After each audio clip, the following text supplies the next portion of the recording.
Hello, squirrels. My Chromebook's sort of looking jerky. I hope it does okay. And I'm washing clothes. Not the best time to do this, but when I thought about it. Chapter 5 of Year 3 of Anne of Windy Poplars. Extract from Letter to Gilbert. Mrs. Raymond came down last night and, with tears in her eyes, begged me to forgive her for her hasty behavior. If you knew a mother's heart, Miss Shirley, you would not find it hard to forgive. I didn't find it hard to forgive as it was. There's really something about Mrs. Raymond I can't help liking, and she was a duck about the dramatic club. So a good thing. If you're a duck, I guess. Just the same, I did not say, any Saturday you want to be away, I'll look after your offspring. One learns by experience. Even a person so incorrigibly optimistic and trustful as myself. I find that a certain section of Summerside society is at present very much exercised over the loves of Jarvis Morrow and Dovey Westcott, who, as Rebecca Dew says, have been engaged for over a year and can't get any forwarder.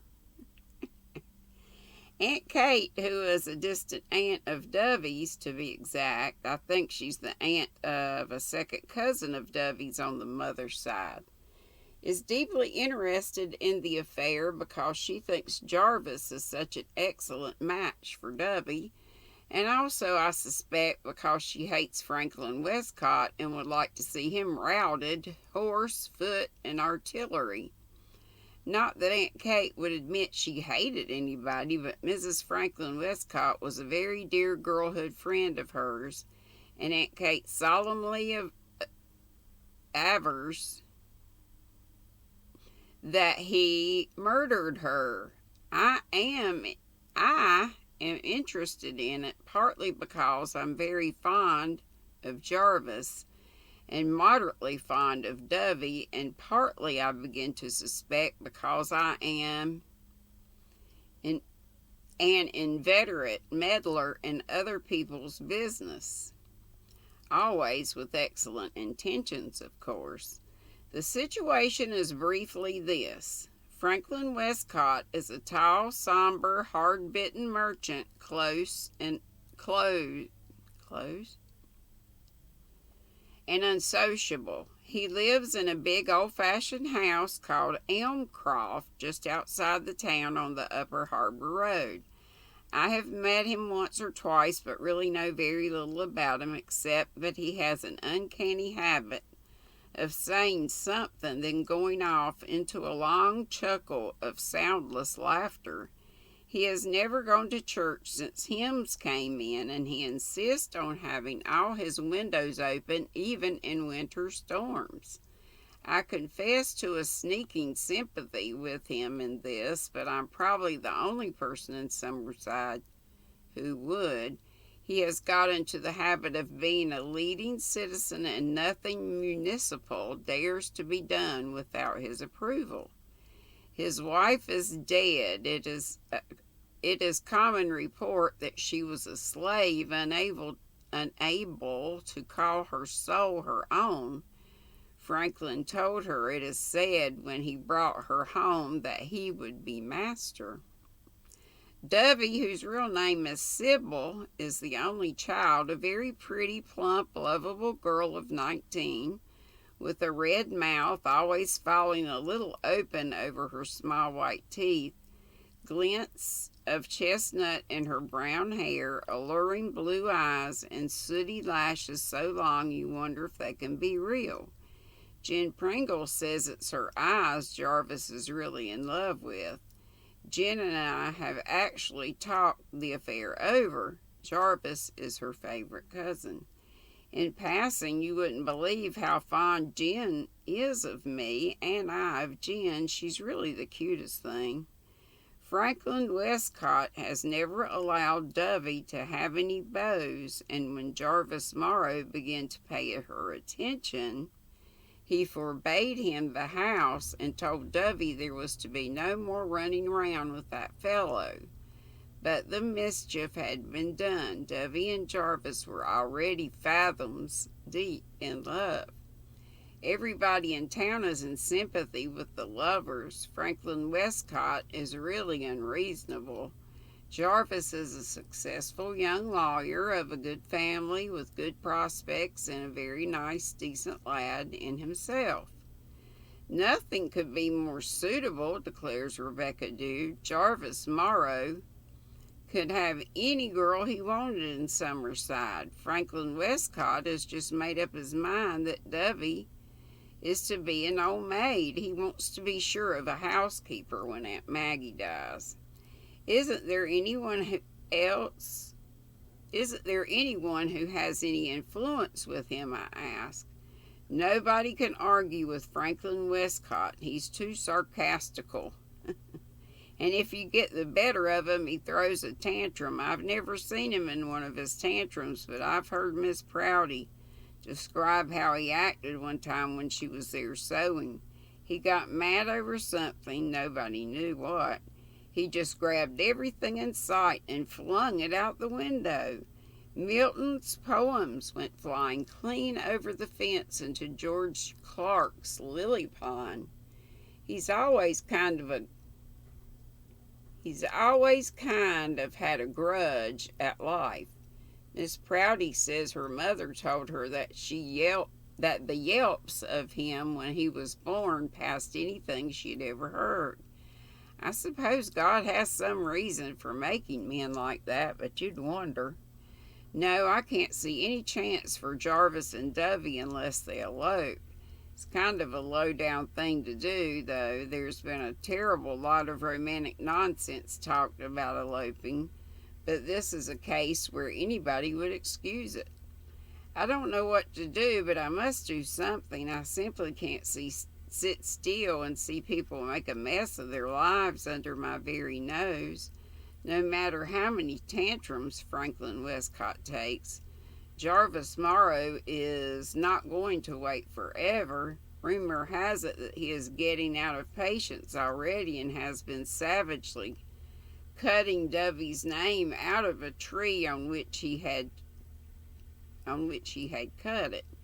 There's an attractive Palmer girl who is reported to be throwing herself at his head, and his sister is said to have said that his mother has said that her son has no need to dangle for years at any girl's apron strings. Really, Gilbert, I'm quite unhappy about it. Have a little wet my whistle time. I love this bottle, but I've run out of flavor almost.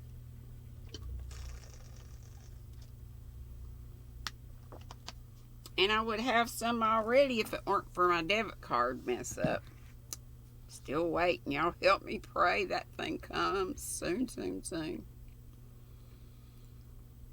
It's moonlight tonight, beloved. Moonlight on the poplars of the yard. Moonlit dimples all over the harbor where a phantom ship is drifting outwards.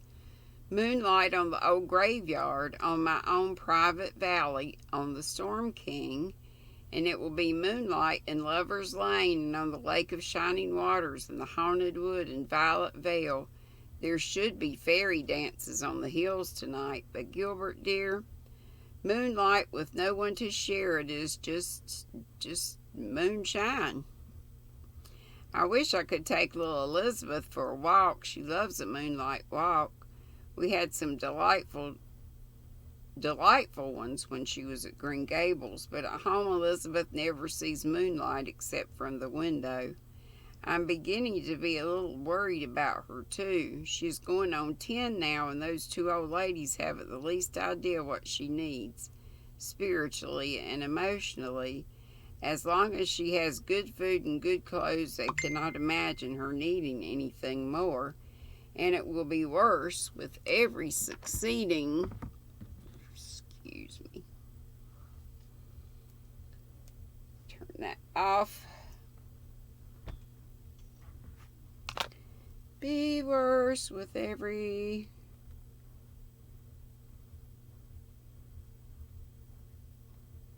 Sorry. Oh, doggone it. She's going on 10 now, as long as she can find. And it will be worse with every succeeding year. What kind of girlhood will the poor child have? And that's all of chapter 5. See how long 6 is. 6 is short too. I'll go ahead and read it. Chapter 6. Jarvis Morrow walked home from the high school commencement with Anne and told her his woes. You'll have to run away with her, Jarvis. Everybody says so. As a rule, I don't approve of elopements. I said that like a teacher of 40 years' experience, thought Anne with an unseen grin. But there are exceptions to all rules. It takes two to make a bargain, Anne. I can't elope alone. Dovey is so frightened of her father I can't get her to agree.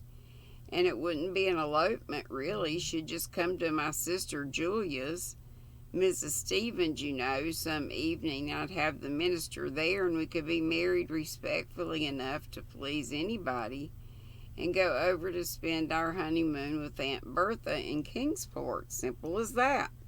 But I can't get Dovey to chance it. The poor darling has been giving in to her father's whims and crotchets so long she hasn't any willpower left.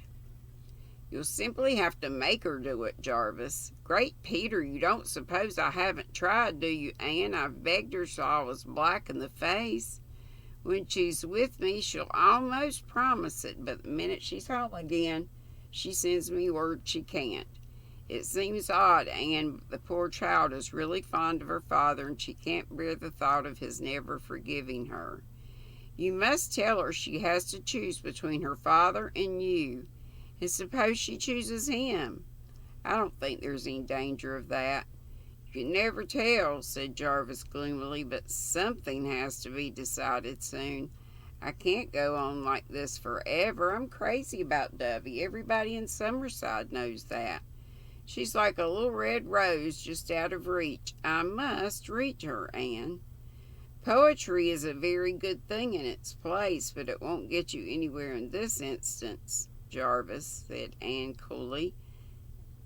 That sounds like a remark Rebecca Dew would make, but it's quite true. What you need in this affair is plain, hard common sense.